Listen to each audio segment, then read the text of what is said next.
Close your eyes for a moment and picture this, turning your deepest nightmare into your boldest victory, stepping through the grand front doors of a massive southern estate, not as the unseen servant scrubbing floors on aching knees, but as the proud owner claiming every inch of it as your own. Back in 1864, smack in the heart of Charleston, South Carolina, a tough 70-year-old woman made that impossible dream real. Her name was Eliza Jane Harrington. This isn't the usual story of a dramatic rebellion or flames in the night. It's something quieter, but way more cutting. A smart, steely kind of payback. She didn't torch the house that chained her for decades. She bought it outright, turned that prison of pain into her hard-won home. But look closer at her win, and you'll see the raw truth underneath. The steep cost of real freedom, and the deep scars that no amount of time can erase. Stick with me as we walk those creaky halls together, listening to the ghosts of the old world still whispering their secrets. St. Helena Island, South Carolina, had always been a place where time seemed suspended between past and present. Around 1800, when Eliza was born, the island breathed air heavy with sea salt and something heavier. The smell of human sweat that fed the rice plantation stretching as far as the eye could see. The Harrington plantation house rose like a white sentinel on wooden pillars, its wide verandas offering a privileged view of the Edisto River. It was an imposing structure designed to impress and intimidate in equal measure. Every wooden plank, every carefully carved column had been paid for with the labor of people who could never dream of owning something similar. Eliza Harrington, the family patriarch, carried in his eyes the hardness of one who had sailed the seas before settling on land. A former ship captain, he had brought to the plantation the same rigid discipline that maintained order on the high seas. His wife, Clara Black Harrington, supervised the house with an iron fist disguised in silk gloves. Eliza grew up in this environment where every movement was watched, every word weighed, every breath controlled. From childhood, she learned that there were spaces where she could step and others where her presence was an offense. The kitchen, the back of the house, the service quarters, these were her domains. The main parlor, the library, the master's bedrooms, forbidden territories where she entered only to clean, always in silence, always invisible. The days dragged on in a routine that seemed carved in stone. Eliza woke before dawn, when the sky was still a dark canvas dotted with stars. Her hands, still young but already calloused, prepared the coffee that the masters would drink from fine porcelain cups. She served dishes she would never taste, cleaned furniture she could never use, washed clothes she would never wear. The Magnolia House, the Harringtons' urban residence in Charleston, was even more oppressive. Located in the heart of the city's most noble district, the two-story mansion boasted Doric columns and tall windows that seemed like ever-watchful eyes. There, Eliza observed fragments of the White family's intimate life, their occasional financial discussions, their variable moods, their daily routines that dictated the rhythm of her own existence. When Eliza Harrington died in 1820, Eliza did not inherit freedom. She was inherited. She passed from the hands of the dead captain to those of the widow Clara, as if she were a valuable piece of furniture being transferred from one room to another. The transition was marked by a cold and meticulous inventory where Eliza was listed among silverware and furniture, her value estimated in dollars like any other material good. Clara Black Harrington was a woman of delicate appearance who hid an iron will. Under her supervision, Eliza's routine became even more rigid. Each task had a specific time, each movement a defined purpose. The lady of the house watched everything with eyes that seemed capable of seeing through walls, detecting the slightest hesitation, the smallest sign of resistance. The years passed like pages of a book that Eliza could not read. She watched the Harrington daughters grow up, marry, leave for their own lives. Margaret Weston Hale and Anne Harrington Pierce inherited not only the family's wealth, but also the people who sustained it. Eliza passed from one generation of masters to the next, like a family tradition that perpetuated itself without question. During formal meals, Eliza served in absolute silence, moving like a shadow among guests who discussed politics, business, and social gossip. Occasionally, she caught fragments of conversations about buying and selling people like her, about cotton and rice prices, about the profits that her own labor generated. She was a silent witness to a world that saw her as property, not as a person. The nights were perhaps the most disturbing moments. When the house finally fell silent and the masters slept, Eliza remained awake in her small room at the back, listening to the nocturnal sounds of the mansion. Wood creaking, wind in the windows, occasional footsteps in the corridors, sometimes lying in her narrow bed. She wondered if the walls of the house absorbed the suffering of all the people who had worked there over the years. The Magnolia House kept secrets in every room. Eliza knew the drawers where the masters kept important documents, knew which rooms were used for private meetings, observed the family tensions that unfolded in the corridors. She was an involuntary repository of information that could affect the family. But her condition made her simultaneously the person who observed the most and who could speak the least. Sundays brought a pause in the routine, but not in surveillance. Eliza attended religious services intended for the enslaved where white preachers spoke about obedience and resignation. The words echoed in the small wooden chapel, mixing with the suffocating heat and the smell of tired bodies. It was a religion that preached acceptance of suffering as divine will, a theology that justified oppression as natural order. During these early years, Eliza developed an almost supernatural ability to become invisible. She learned to move without making noise, to work without drawing attention, to exist without bothering. It was a survival skill that required constant suppression of her own humanity. Each day was an exercise in self-annulment, a practice of becoming less so that others could be more. Eliza's transformation from child to woman happened under the watchful eyes of the Harringtons. But her emotional and psychological maturity developed in secret, in the hidden spaces of her mind, where the masters could not penetrate. There she kept dreams she dared not express, anger she could not show, hopes that seemed impossible to realize. As the years accumulated, Eliza began to perceive patterns in the masters' lives, their fears, their insecurities, their dependencies. She noticed how they depended completely on the work that she and others provided, how their wealth was built on foundations they themselves did not fully understand. It was knowledge she kept carefully, not knowing that one day it would be crucial for her survival. During the long winter nights, when the wind blew strong from the ocean and the house groaned under pressure, Eliza sometimes allowed herself to imagine what it would be like to live in freedom. These were dangerous thoughts that she quickly suppressed, but that planted seeds of possibility in her mind. She could not predict that these seeds would one day grow and flourish in ways no one could imagine. Around 1830, when Eliza had already spent almost 3 decades serving the Harrington family, something changed in her life in a subtle but profound way. Samuel, a man also enslaved by the same family, began appearing more frequently around the Magnolia House. He worked mainly on the island plantation, but was occasionally sent to the city for specific tasks. The courtship between Eliza and Samuel happened in stolen intervals between tasks, in whispered conversations in the kitchen after the masters slept, in glances exchanged during Sunday services. It was a romance that needed to be lived in the shadows, because even their most intimate feelings were subject to the owner's approval. Love for people in their condition was a dangerous luxury that could be interrupted at any moment by a sale, a transfer, or a whim of the masters. When Eliza and Samuel finally united, there was no official ceremony, no legal documents, no formal recognition of their union. They simply began living as husband and wife, a decision they made on their own. But that depended entirely on the Harringtons' tolerance. It was a marriage that existed in legal twilight, recognized by the enslaved community but ignored by law. Eliza's first pregnancy brought a complex mixture of joy and terror. The joy of creating life, of continuing her lineage, of experiencing motherhood, the terror of knowing that the child she carried in her womb would not belong to her, that it would be Harrington property from the first breath. It was a motherhood marked by the fundamental contradiction of bearing children. She could not completely protect. Elias was born first, a boy with sharp eyes who from early on demonstrated an intelligence that drew attention.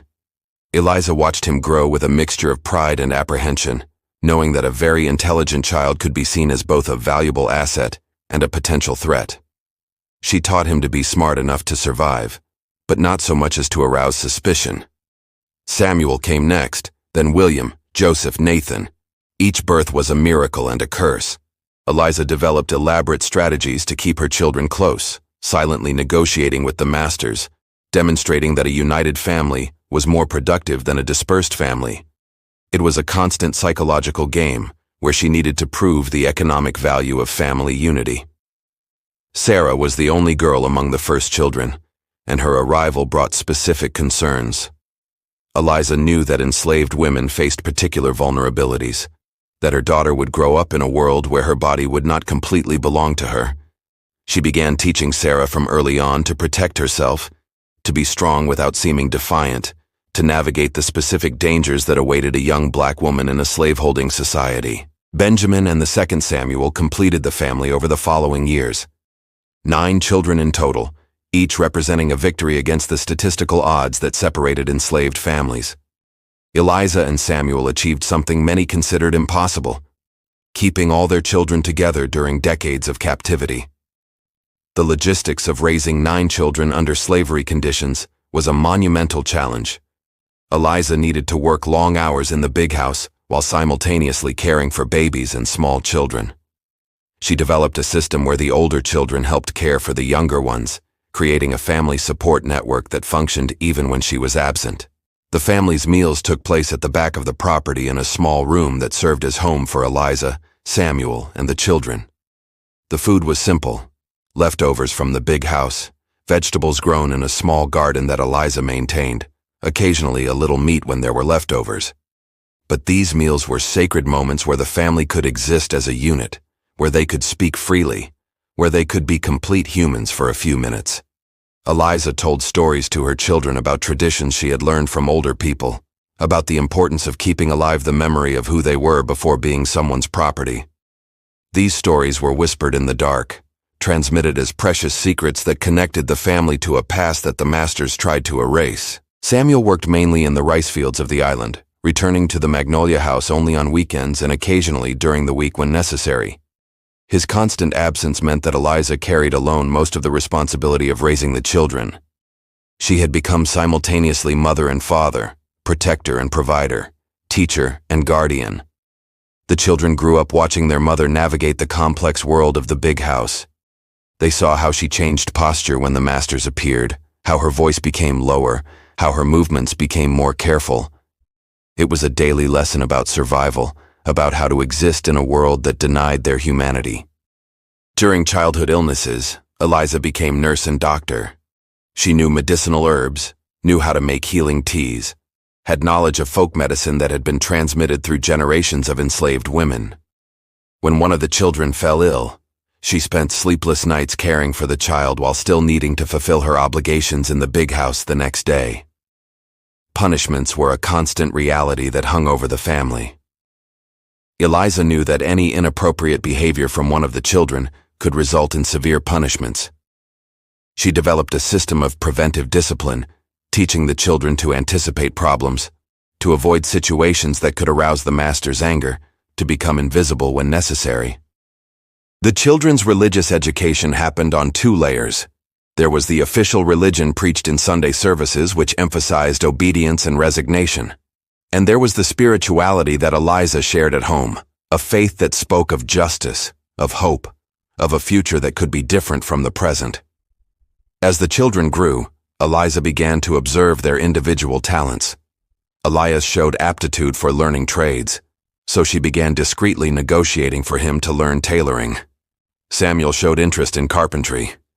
Each child had specific skills that Eliza tried to cultivate, always within the limits of what was permitted. The children's adolescence brought new challenges. The boys began questioning why they needed to obey people they considered intellectually inferior.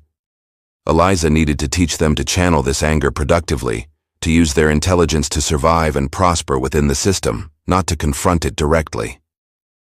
Sarah, as she grew, began attracting unwanted attention. Eliza intensified her vigilance, teaching her daughter protection strategies, creating support networks among other women in the house.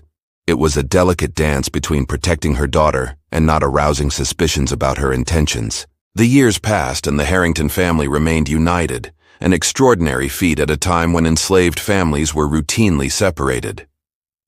Eliza had achieved something that defied statistics and expectations, raising 9 children to adulthood without losing any to sales, diseases, or fatal accidents. During the long winter nights when the family gathered in their small room, Eliza sometimes allowed herself to dream of a different future. She could not imagine exactly what it would be like, but she felt that changes were coming. There were signs in the air, whispered conversations among the masters, tensions she did not fully understand, but that she recognized as significant. The relationship between Eliza and Samuel deepened during these difficult years. They developed a form of almost telepathic communication, capable of transmitting complex information through glances and subtle gestures. It was an intimacy forged by the necessity of survival, a connection that transcended the limitations imposed by their condition. As the children matured, Eliza began preparing them for possibilities she herself could not clearly articulate. She taught them to be self-sufficient, to think for themselves, to value family above all. These were lessons that seemed simple on the surface, but that carried deeper meanings about resistance, dignity, and hope. In 1855, when Clara Black Harrington died, Eliza experienced for the second time in her life the disturbing sensation of being inventoried as property. At 55 years old, she had spent more than half of her existence serving the Harrington family. But her experience, her loyalty, her years of dedicated service meant nothing beyond monetary value in a cold and impersonal legal document. The inventory process was conducted with the same meticulousness applied to furniture and silverware. Eliza, Samuel, and their 9 children were individually appraised, their values estimated based on age, health, skills, and productive potential. It was a dehumanizing process that reduced decades of life, love, suffering, and growth to numbers on a spreadsheet. Margaret Weston Hale and Anne Harrington Pierce, the inheriting daughters, divided their mother's property with the coldness of those dividing antique furniture. Eliza and her family were distributed between the 2 sisters, as if they were decorative objects without consideration for the family bonds that had taken decades to form and strengthen.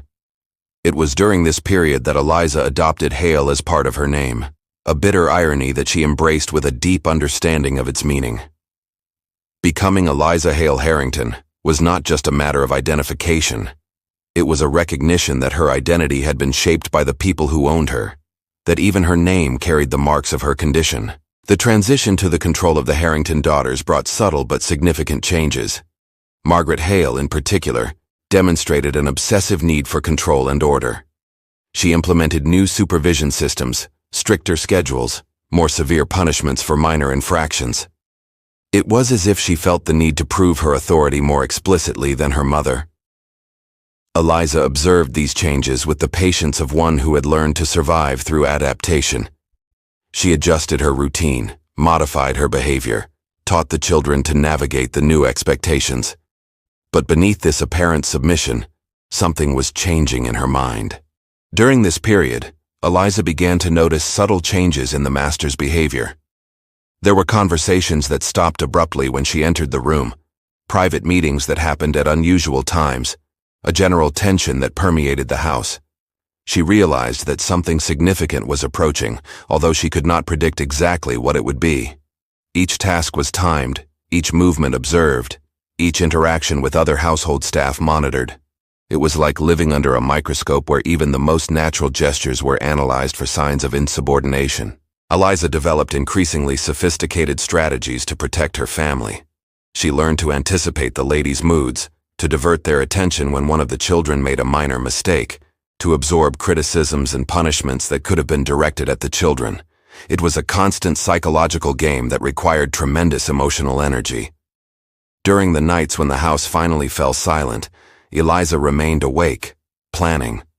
She had begun imagining hypothetical scenarios. What would happen if the family was sold? How she could keep the children together? What skills they would need to survive independently? These were mental exercises that helped her feel less powerless in the face of an uncertain future. The political tensions that Eliza occasionally perceived in the master's conversations began to intensify visibly. There were more frequent discussions about politics, about economic changes, about external pressures. Eliza absorbed this fragmented information, building a basic but growing understanding of the context that would shape her future. During this period, Eliza also observed changes in the Harrington family's domestic economy. There was less money for luxuries, more concern about expenses, conversations about financial difficulties. She realized that the wealth that seemed so solid and permanent was in fact built on more fragile foundations than it appeared. The older children began taking on greater responsibilities both in the house and in protecting the younger siblings. Elias, in particular, demonstrated leadership qualities that Eliza recognized as valuable but potentially dangerous. She needed to teach him to use these skills in ways that would benefit the family without arousing suspicion. Eliza also observed changes in Charleston's broader social dynamics. There were more night patrols, more restrictions on enslaved people's movements, more paranoia among white owners. It was as if the entire society was preparing for something, although no one knew exactly what it would be. During Sunday services, Eliza noticed that the sermons had become more emphatic about obedience and resignation. The white preachers seemed more anxious, their messages more urgent. It was as if they were trying to reinforce a system they felt was under threat, although they did not admit this openly. The letters that arrived at the Magnolia House brought news from other states, other plantations, other families. Eliza, through fragments of conversations, occasionally caught pieces of this information. The news was not good. There were reports of tensions, changes, instability everywhere. As 1860 approached, Eliza felt a change in the air that went beyond the seasons. It was as if the entire social structure that had defined her life was beginning to tremble at its foundations. She could not predict what would come, but her instincts, honed by decades of survival, told her that monumental changes were approaching. It was a dangerous thought, almost blasphemous in its audacity. But once planted in her mind, it began to grow like a seed in fertile soil, nourished by decades of accumulated knowledge and a growing understanding that the world was about to change in ways no one could completely predict. During the long winter nights when the wind blew strong from the ocean, Eliza sometimes allowed herself to dream of possibilities that seemed impossible. They were not specific dreams, but vague feelings that perhaps, just perhaps, the future could be different from the past. It was a dangerous hope, but one she kept carefully in her heart. The children perceived the subtle change in their mother, although they could not articulate exactly what was different. There was a new quality in her eyes, a different way of observing the house and the masters. It was as if she was seeing everything through a slightly different lens, calculating possibilities that had not existed before. Eliza had learned over decades to be patient, to wait, to observe. But now, for the first time, she began to feel that perhaps patience could have a purpose beyond mere survival. Perhaps all the observation, all the accumulated knowledge, all the understanding of her oppressor's weaknesses and strengths could one day serve a greater purpose. It was a subtle but profound transformation happening in Eliza's mind. She was still the same woman who served in silence, who obeyed orders, who kept her family together through careful strategies. But beneath this familiar appearance, something new was being born. A vision of possibilities she could not yet name, but that she felt growing within her like an irresistible force. On the morning of November 7, 1862, the sound of Union cannons echoed across Charleston harbor like thunder, announcing the end of a world. Eliza was in the Magnolia House kitchen, preparing the morning coffee when the first booms made the porcelain cups tremble on the shelves.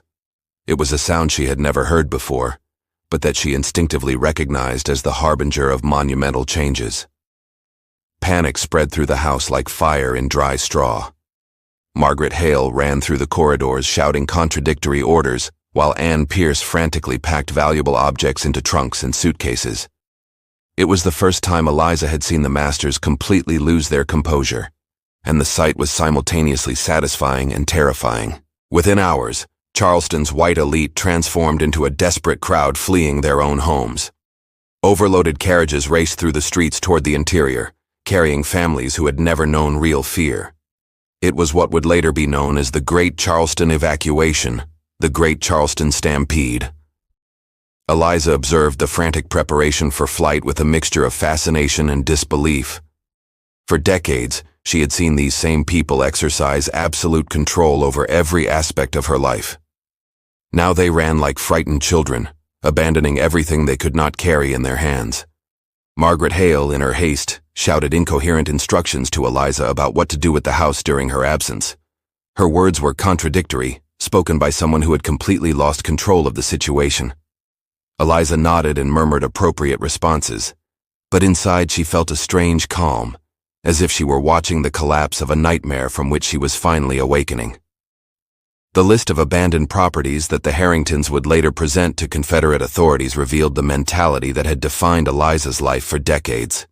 Among one dinner set $40 and table linens $52, she appeared listed as E. Hale Harrington, approximate age 62 years, valued like any other material good left behind. But there was something deeply disturbing about how the list was prepared.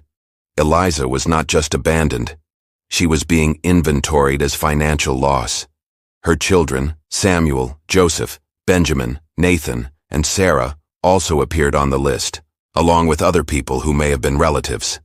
Sylvie, Millie, Philip, June, another Samuel, and an unnamed baby only 4 months old. The irony was sharp as a blade. Throughout her life, Eliza had been treated as valuable property, carefully preserved and maintained. Now at the moment when the masters most needed their goods, they abandoned her like furniture too heavy to transport. It was a brutal revelation about the true value she had in their eyes. When the last carriages disappeared down the dusty road, a strange silence descended over the Magnolia house. Eliza walked through the empty rooms, her steps echoing differently in spaces that suddenly seemed larger, emptier, less oppressive. It was as if the very architecture of the house had changed with the master's departure. For the first time in her life, Eliza entered the main parlor without carrying a tray, without having a specific task, without needing to justify herself. She sat in the velvet armchair where Margaret Hale used to receive visitors, feeling the soft fabric against her skin. It was a simple act, but loaded with revolutionary meaning. The following days brought a gradual but profound transformation. Union soldiers occupied Charleston, establishing barracks in the abandoned mansions. Northern missionaries arrived with books, medicines, and ideas about education and freedom. It was the beginning of what would be known as the Sea Islands Experiment, the United States' first real attempt to rebuild a society on the ruins of slavery. Eliza observed these changes with the caution of one who had learned to distrust promises from white people. But there was something different about these new occupants. They spoke to her directly, looked into her eyes, asked her opinion on practical matters.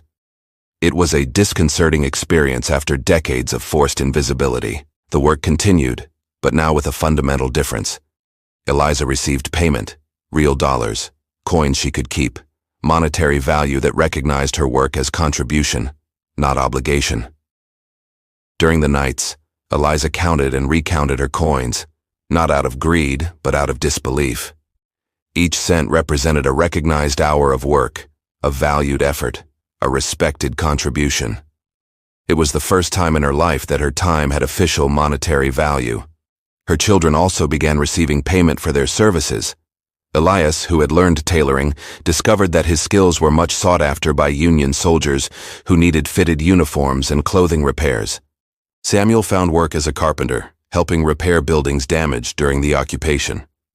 But Eliza had plans that went beyond daily work. During the long nights, she calculated and recalculated, adding up every cent earned, estimating how long it would take to accumulate a significant amount. There was something specific she wanted to buy, a goal she kept secret even from Samuel. The Magnolia house remained empty, its windows looking at the street like blind eyes.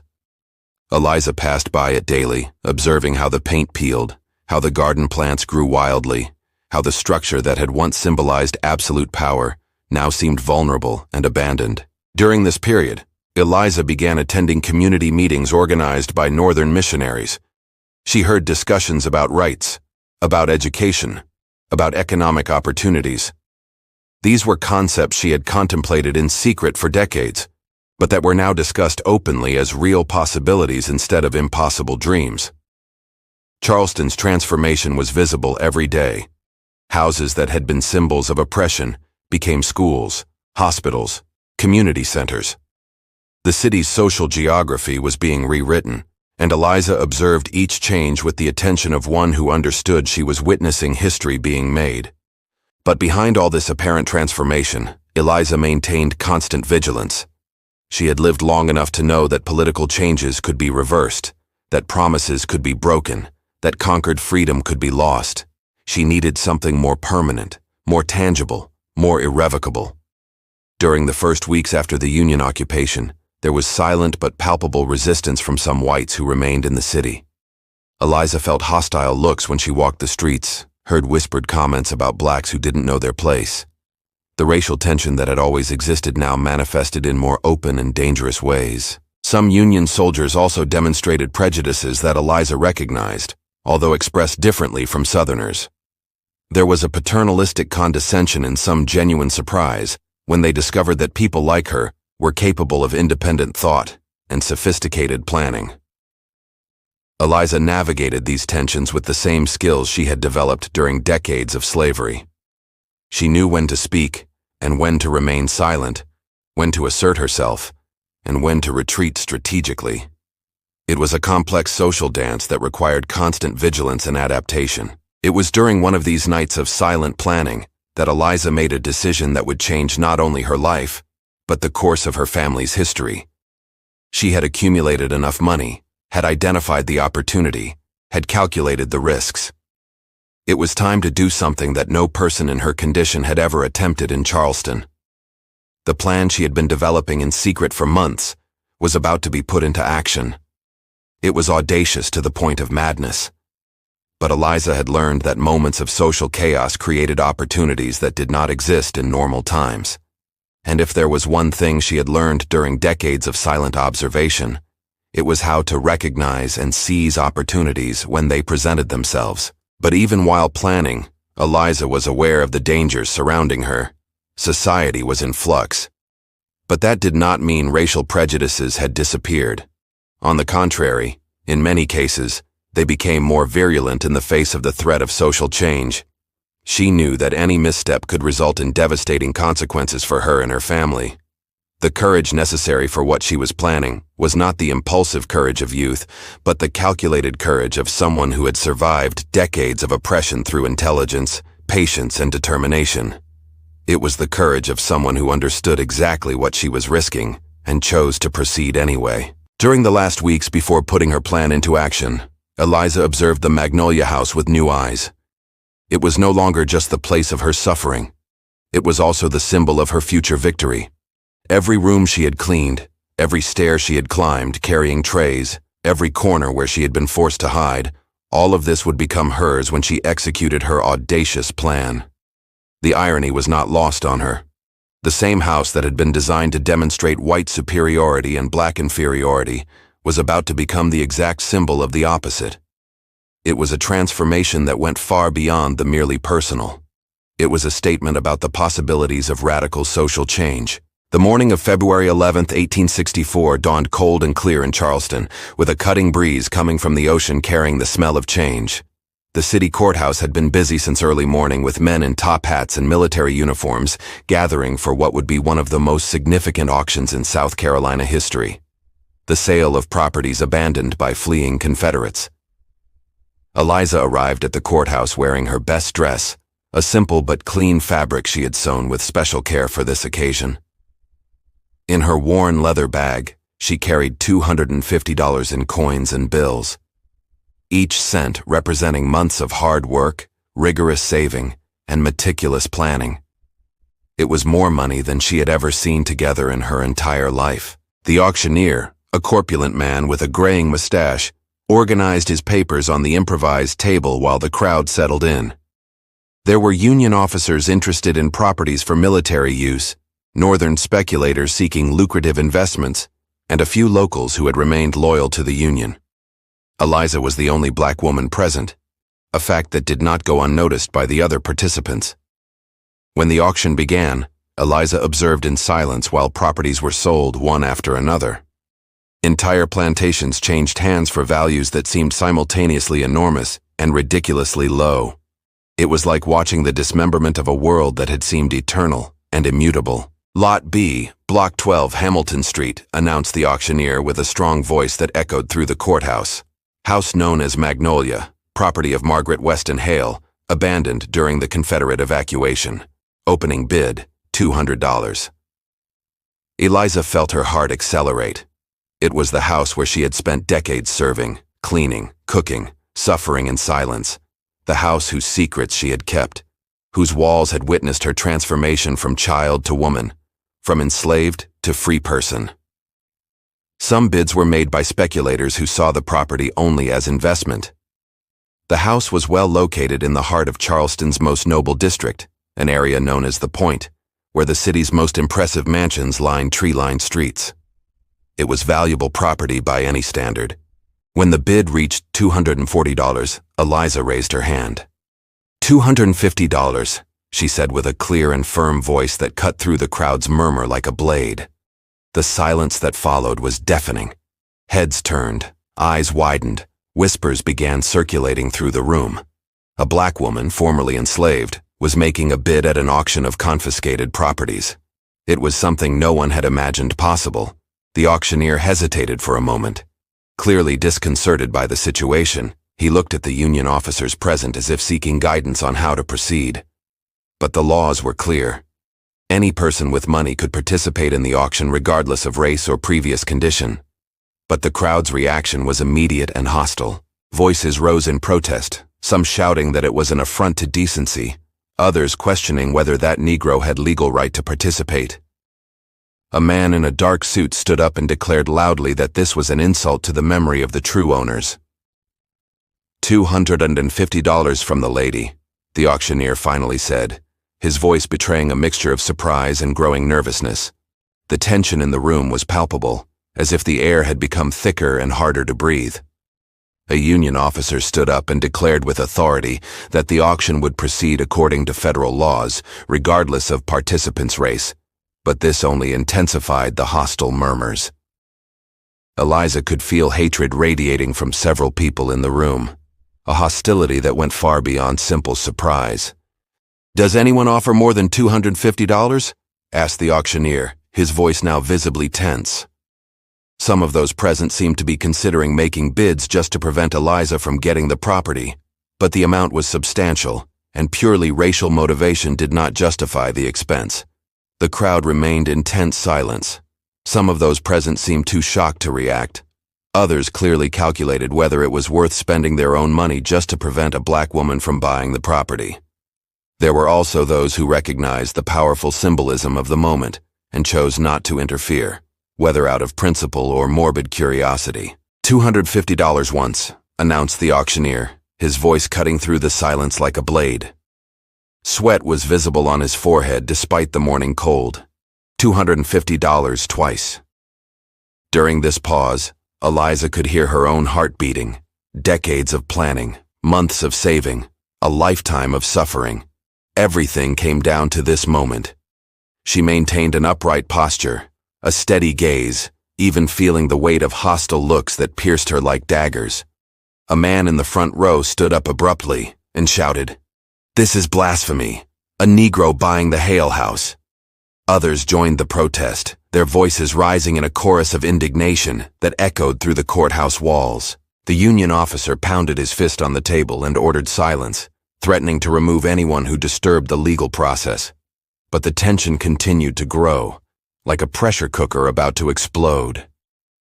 Eliza could feel she was at the center of something much larger than a simple real estate transaction. $250 3 times, said the auctioneer, raising the hammer. For a moment that seemed like an eternity. The hammer remained suspended in the air, while he made one last visual sweep of the room. The hammer fell with a sound that echoed through the courthouse like a gunshot. Sold to Mrs. Eliza Hale Harrington for the amount of $250. What followed was tumult. Voices rose in furious protest. Chairs were pushed. Some men stood up as if they were going to physically confront Eliza. The union officer immediately called for reinforcements, and armed soldiers positioned themselves strategically throughout the room. Eliza remained seated motionless as a statue while chaos unfolded around her. She had bought the house where she had been enslaved, but the real price was just beginning to reveal itself. The hostility she felt was almost physical, a tangible force that threatened to suffocate her. The auctioneer, with visibly trembling hands, prepared buyer's certificate number 5, a document that officialized the property transfer. When he handed the paper to Eliza, some in the crowd booed and shouted threats that Union soldiers quickly silenced. "This won't end here," shouted a man before being escorted out by soldiers. "That Negro is going to discover that paper doesn't protect anyone in this city." Eliza carefully folded the certificate and stored it in her bag, her movements deliberately calm despite the tumult around her. She had expected hostility, but the intensity of the reaction surprised her. It was as if her purchase had wounded something much deeper than pride. It had touched the very heart of white supremacy. When Eliza finally stood up to leave, an ominous silence descended over the room. All eyes followed her as she walked toward the door, discreetly escorted by Union soldiers. Each step was loaded with meaning, each movement observed and judged. Outside the courthouse, small groups of people formed, whispering and pointing at Eliza. The news spread through the city with the speed of fire. A formerly enslaved woman had bought her former master's mansion. For some, it was an affront to the natural order of things. For others, it was divine justice finally manifesting. But for Eliza, it was just the first step in a journey she knew would be dangerous. As she walked through Charleston streets toward her new property, she could feel hostile looks from windows, hear whispered comments on corners. The entire city seemed to be watching, waiting to see what would happen next. When Eliza arrived at the Magnolia House that afternoon, carrying the deed in her hands, a small crowd had already gathered across the street. Some were simply curious, but others clearly hostile. She could hear fragments of conversations. "Won't last a week. Someone needs to teach a lesson. This is what happens when you give too much freedom." The front door key was hidden in the same place it had always been. Eliza knew all the house's secrets, but this time when she turned the key in the lock, the sound was different. It was the sound of freedom materializing in metal and wood, but also the sound of a declaration of war against everything Charleston represented. Entering through the front door was a revolutionary act that did not go unnoticed by observers. For decades, Eliza had used only the back entrances, the service corridors, the secondary stairs. Now she walked through the main hall as owner, and each step was an affront to the values that had governed the city for generations. Each room told a different story of her past life. But now these spaces had new meanings. The kitchen where she had prepared thousands of meals, the parlor where she had served in silence, the bedroom she had cleaned tirelessly. All were her spaces now to use as she wished, to modify according to her will. But even while exploring her new property, Eliza was aware that she had crossed a line from which there was no return. The house purchase was not just a real estate transaction. It was a declaration that the old social order was dead, that a new reality had been born, and there were many people in Charleston who were not willing to accept this new reality without a fight. That first night in her new house, Eliza barely slept, not because of the excitement of victory, but because of the sounds she heard from outside. Footsteps in the street, whispered voices, occasionally the sound of stones being thrown against the windows. The hostility she had felt at the courthouse was just the beginning. During the following weeks, social pressure on Eliza intensified. Merchants refused to sell to her. Neighbors ostensibly ignored her. White children threw stones at her windows. It was a systematic intimidation campaign designed to force her to give up her property and return to her place. But Eliza had survived decades of much more direct oppression. She knew how to resist pressure, how to maintain dignity in the face of hostility, how to transform others' hatred into fuel for her own determination. Each act of hostility only strengthened her resolve to remain and prosper. Eliza had not just bought a house. She had bought her own symbolic liberation. She had transformed the symbol of her oppression into a symbol of her victory. She had rewritten the narrative of her own life so radically that it challenged all social conventions of the time. When dawn broke after her first night as owner, Eliza woke not as Eliza Harrington, the formerly enslaved, but as Eliza Hale Harrington, owner of one of Charleston's most prestigious mansions. It was a complete metamorphosis of identity, status, and future possibilities. Eliza had proven that true revenge was not in destruction, but in transformation. It was not in tearing down the system, but in using it for her own purposes. It was not in fleeing from her past, but in completely redefining it. She had bought not just a house, but a new identity, a new future, a new way of existing in the world. But she also knew that the real battle was just beginning. Owning the house was one thing. Maintaining it and prospering in it would be something completely different. The hostility she faced would not diminish easily, and she would need all her intelligence, courage, and determination to transform her legal victory into a real and lasting victory.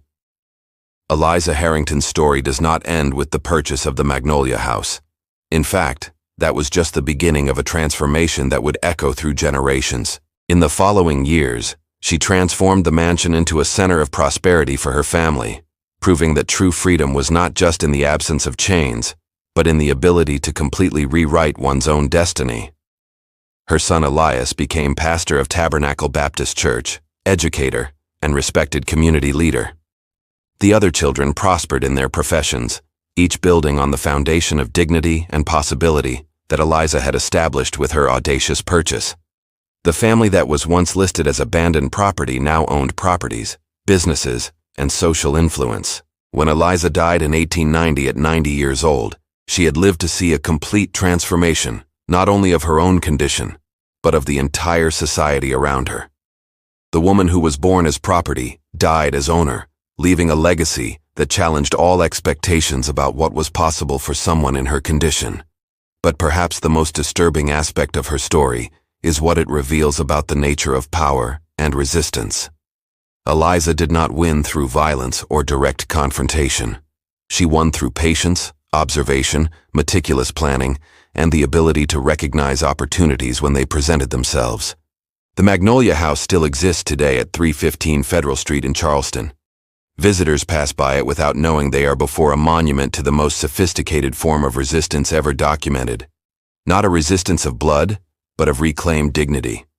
What makes Eliza Harrington's story truly disturbing is not the violence she suffered, but the psychological violence she inflicted on the system that tried to destroy her.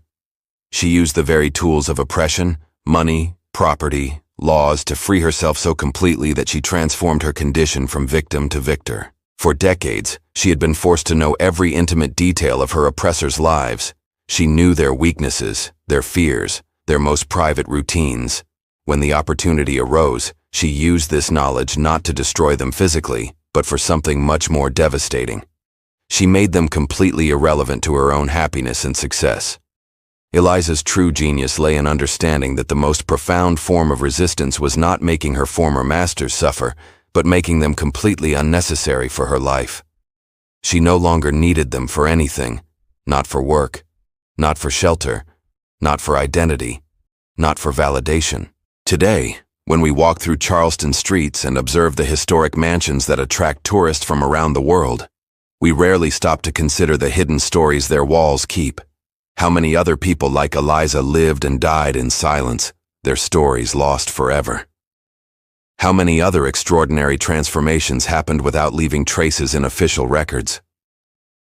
Eliza Hale Harrington's story forces us to confront an uncomfortable truth about human nature, that sometimes the most devastating resistance does not come through violence, but through demonstrating that we are capable of completely transcending those who tried to diminish us. She proved that true freedom is not in escaping our past, but in redefining it so completely that it becomes the foundation of our victory, not the weight of our defeat.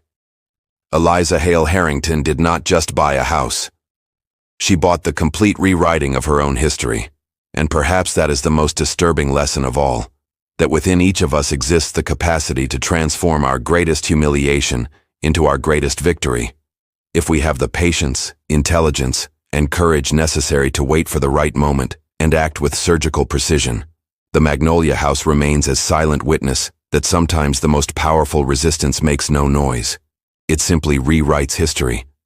And in those walls, among those columns, still echoes the sound of the footsteps of a woman who proved that true power is not in oppressing others, but in freeing oneself so completely that oppression becomes just a distant memory, transformed into fuel for a victory that no one can reverse. Eliza's defiance didn't just shatter one family's legacy. It cracked open the door for generations to walk taller, dream bolder, and claim what's theirs. Stories like hers remind us that history isn't written by the victors alone. It's reclaimed by those who refuse to stay silent. If this tale of quiet thunder hit you hard, drop a like to honor her fire, share it with someone who needs that spark, and subscribe for more deep dives into the unsung revolutions that shaped America. What's one act of quiet rebellion in your life? Tell me below. Let's keep the conversation alive. Thanks for watching. See you in the next Shadow of the Past.